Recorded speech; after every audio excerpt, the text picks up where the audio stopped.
su-aashatan waxay ka timid gabar waxayna leedahay wiil ayaanu isla soconay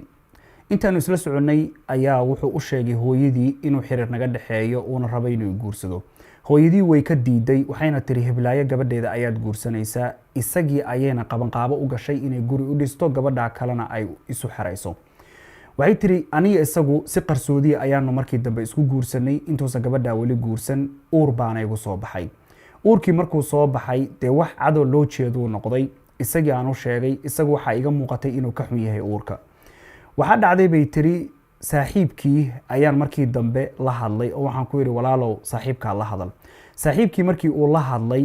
waxaa dhacday in uu guri i dejiyo hase yeeshee waxay tiri $30 ka badan bishii ima siiyo haddii maanta aan xanuunsadana igama warhayo cid dhakhtar i geynaysana xataa ma jirto haddii maanta inta ay maaragtay dee fool igu qabatay wixii la halmaala maxaad igula talinaysaa horta waa xaalad aada u cakiran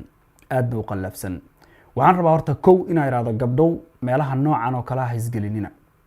nin hooyadii guri u dhisayso oo aan dabcan ninkan waxaad meesha ka muuqata inuusan isagu lacagta lahayn ee hooyadii ay fangaraynayso guriga u dhisayso wayna adag tahay in meesha noocaas oo kale aad ku guulaysataan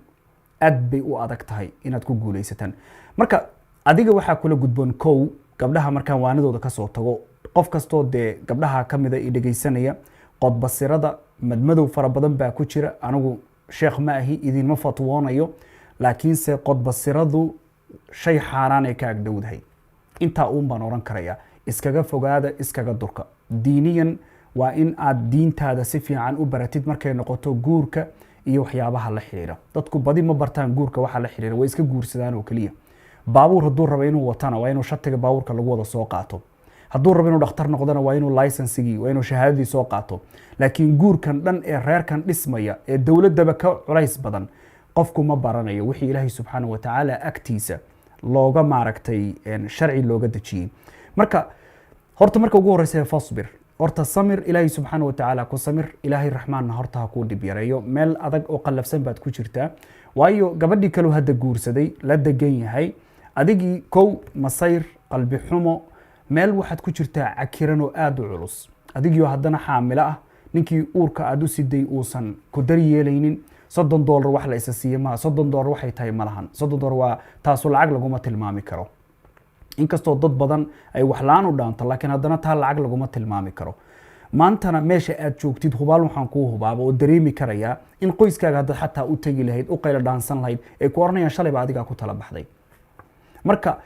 ilaahay subxaana wa tacaala kow ku samir saaxiibkii aad shalay u dirtay ee qalbigiisa wax ka bedelay maskaxdiisa bedelay bal isaga mar labaad ku celi oo wac oo raadi oo waxaad tirada walaalow maad ninkan igala hadashid isaga way ku adkaanaysaa gabadhii hooyadii ku dartay inay qaylo ka keento islaantii ku dacwayso qaylo iyo buuq iyo tashwiish bay ku furaysaa hadduu markaa isagu nafahantiisa dee nin shaqaysan kara oo kartile uu yahay haddii xataa gabadha kale buuq kastaa uu bilowdo oo uu furo waayo gabaru markii hore rabay ma ahayn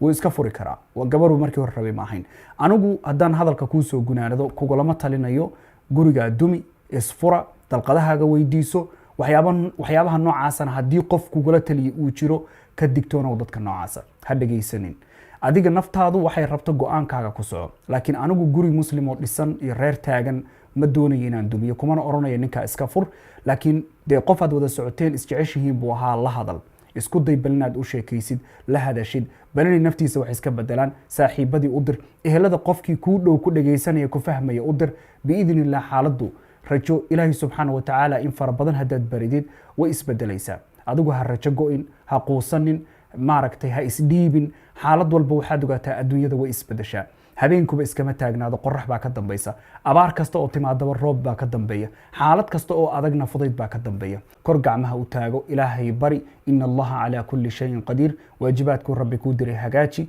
ilaahay markaad mar walba baryaysid oo xusaysidna ilaahay kuma mooga ilaahay waa kuu fududaynaya ilaahay waa kuu sahlaya ilaahayna dhibka ha kaa dulqaado ilaahay raxmaan ha kuu fududeeyo ilaahay si wanaagsan ha kuu kala keeno xaalad farxad oo qurux badanna ilaahay ha kugu dambaysiiyo